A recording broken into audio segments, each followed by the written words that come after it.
செல்வம் Vignesh matriculation பள்ளியில் 8ஆம் வகுப்பு படிக்கின்றேன். இந்நன்னாளில் இங்கு வருகை தந்துள்ள சிறப்பு விருந்தினர் அவர்களுக்கும், பள்ளி தாளாளர் அவர்களுக்கும், ஆசிரியர் அவர்களுக்கும், பெற்றோர்களுக்கும், என்னுடன் பயிலும் மாணவர்கள் அவர்களுக்கும் என் வணக்கம். எனைதானும் நல்லதை கேட்க அனைதானும் ஆற்ற பெருமை உண்டு. எவ்வளவு சிறிதானாலும் நல்லவற்றை கேட்டால் அவருக்கு பெருமை உண்டாகும். கேளுங்கள் ஆன்றோரே, கேளுங்கள் ஆன்றோரே. புரட்சி ஆண்களால் மட்டுமே செய்ய முடிந்தது அல்ல, அன்பு பெண்களால் மட்டுமே தர முடிந்ததும் அல்ல. ஆணுக்குள்ளும் பெண்மை உண்டு, பெண்களுக்குள்ளும் வீரம் உண்டு. இங்கு மீசையில்லா பாரதியும் உண்டு, மீசையுள்ள அன்னை திரேசாவும் உண்டு. இந்திய சுதந்திர போராட்டத்தில் பெண் புரட்சியாளர்களின் பங்களிப்பு அதிகமாக இருந்தது. வீட்டுக்குள் முடங்கியிருந்த பெண்கள் பிரிட்டிஷ் அரசுக்கு எதிராக போராட வைப்பதில் அவர்களுக்கு சமூகத்தில் சம உரிமை கிடைத்தது. இது ஒரு சொல்ல இரண்டல்ல, பல பெண் போராளிகள் இருந்தனர்.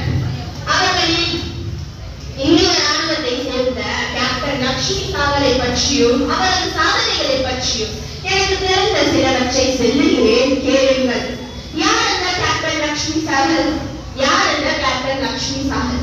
இந்திய சுதந்திர போராட்டத்தில் முக்கிய நபர் கேப்டன் லட்சுமி சாகல். 1914ஆம் ஆண்டு அக்டோபர் மாதம் 24ஆம் தேதி பிறந்த இவர் இந்திய ராணுவத்தில் இணைந்தார். 2ஆம் உலகப் போரின் போது இவரது நலத்திட்டங்கள் அதிக கவனம் பெற்றது.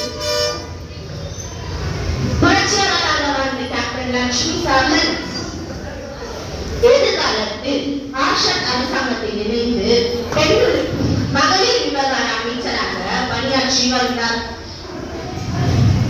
சென்னையில் பிறந்த கேப்டன் லட்சுமி சாகல் வழக்கறிஞர் குடும்பத்தை சேர்ந்தவர். இவரது தந்தை எஸ். சுவாமிநாதன் சென்னை உயர் நீதிமன்றத்தில் வழக்கறிஞராக பணியாற்றி வந்தார்.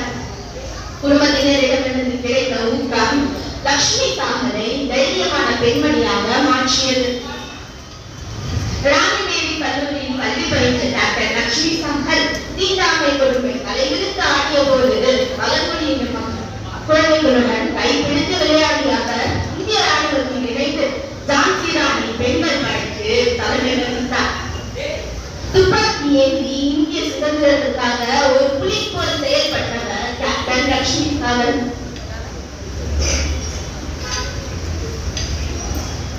ஆசியாவில் தொடங்கப்பட்ட முதல் பெண்கள் படை ஜான்சி ராணி படை. இப்படையில் 15,000 பெண்களுக்கு தலைமை வகித்தார். பர்மாவில் நடைபெற்ற போரின் போது தப்பித்த கேப்டன் லட்சுமி சாகல் ஓராண்டு காலம் அனந்தகாட்டில் சிறை வைக்கப்பட்டார். சுதந்திரத்திற்கு பிறகு ஏற்பட்ட மாற்றங்கள் இந்த போராளிக்கு திருப்தி அளிக்கவில்லை. எனவே அரசியலை விட்டு விலகி இலவச மருத்துவ சேவையை செய்து வந்தார்.